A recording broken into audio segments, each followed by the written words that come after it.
A few days ago, I posted a video asking you to submit some questions in a few different areas: online marketing, sales, revenue generation, anything you really want to. So today we're going to start off by answering some of those questions. JJ asks, how do we market Crown Town Flag Football League in North and South Carolina?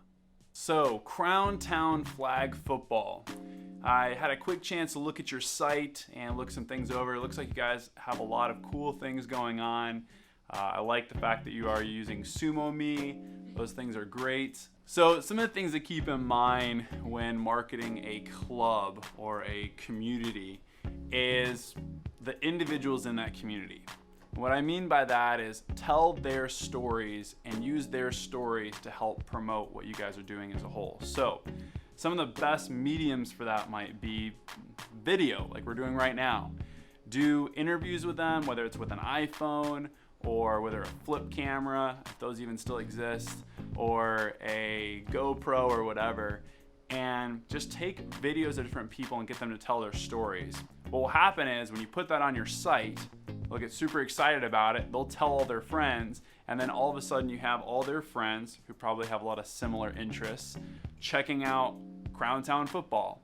You can see this a lot. Some great examples are CrossFit gyms. What they'll do is they will post the daily workout for the next day, and they'll always post a photo of whatever happened previously, and they'll highlight one member or a couple members in that photo. And it becomes kind of a little bit of this like celebrity appeal thing where people will be like, sweet, I made the page, I made the website or whatever. And for new members, that's awesome because it kind of gets them included. They feel special, they feel highlighted, and even for old members, it's like, oh sweet, I made the website again. So that's a great place to start, is get some videos of people, get some stories, and try to take a lot more photos and start highlighting who these people are on your website. Great question. Let's go to the next one. Anthony asks, what's your best intro/warm-up for a cold call? Great question, Anthony. I have to give a quick backstory before I can answer this question though. We at Huify do not cold call. I know, shocking. But the reality is what we do here is we get a lot of inbound leads because we do a great job at our marketing. We get a lot of people contacting us to basically figure out if our services are a good fit for their business. So all of the calls we make are warm calls because we're not just calling them out of the blue. Some of the things you can keep in mind, because you may not be able to change your whole organization, is be helpful at all times. A lot of times people are trying to make a lot of cold calls. They're trying to jam through a sales script. They're trying to stick with hitting a certain quantity, a certain number of calls versus hitting a certain amount of quality calls. So some of the places you can start there is try to decrease the amount of calls you're making per day so you can spend more time on each call individually, preparing before every single call. Here we try to prep anywhere from five minutes to an hour before each call. Now, why would there be such a huge range? The reason is some of the calls, if we get a lead on the website, we try to respond within 5 minutes of receiving that lead and try to get them on the phone. So obviously, because we're trying to respond within 5 minutes, we don't have an hour to prep.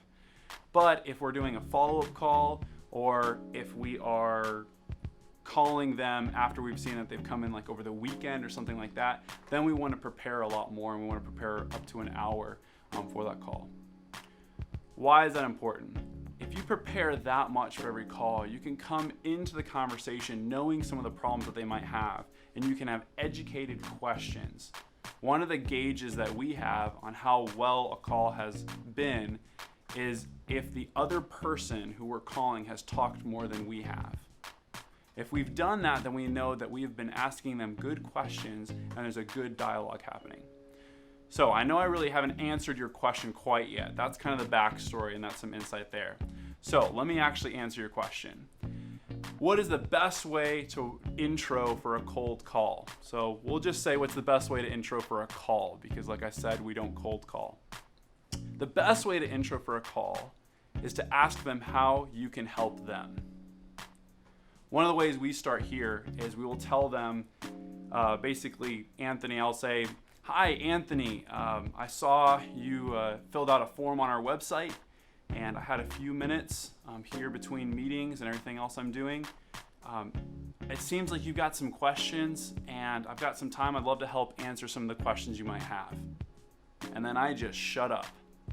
After that, I let them talk, and then I field their questions so they really know, one, I'm listening, and two, I can sit and figure out what exactly is a good thing that they might need depending on the problems that they have. Luke asks, how many licks does it take to get to the center of a Tootsie Roll Pop? All right, Luke, I'm glad you asked. I am gonna have to get back to you on this one. I'm gonna have to do some research and figure out how many licks it takes to get to the center of this lollipop. Thanks so much for the questions you've submitted. In this show, we want to try to cover some 3 main topic areas: online marketing, digital sales, basically driving revenue through any digital means, and honestly, anything you want to talk about. So please put your questions below in the comment section, and we'll go from there.